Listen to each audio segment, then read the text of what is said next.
people always ask me why I reverted to Islam and I can never give them a solid answer. So I'm gonna give you guys 3 reasons why I reverted to Islam. Which, by the way, I think it is very important to preface the fact that my mom was Catholic and my dad was Christian.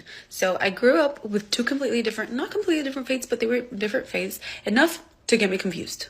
But anyways, the whole Holy Trinity thing was very complicated, to say the least. Please don't come for me. But to further explain a little bit, how can God be 1 and 3 at the same time? The math ain't mathin'.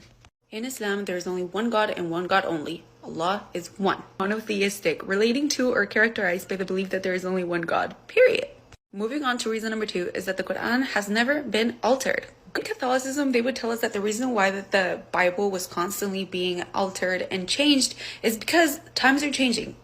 Society is changing, which facts. But at the same time, the fact that it is being altered so often and people are putting their little inputs all the time makes it that much more complicated. And it also loses its credibility. It loses its value. You get what I mean?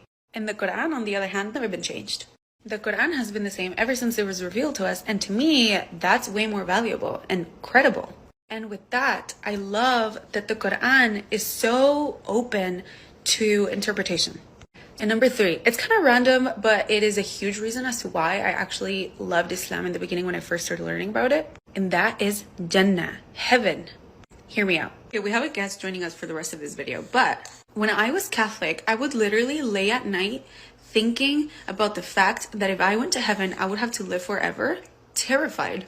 Because I feel like they never really explained what heaven was like and how beautiful it would be. But in Islam, they explain Jannah so beautifully and makes you want to go to Jannah. You know what I mean? The fact that we're going to live forever sounds amazing. The fact that the whole reason why we live and come to this dunya is to go to Jannah, and every detail about Jannah. For example, the fact that you could bite an apple and every bite is going to taste different and better every time.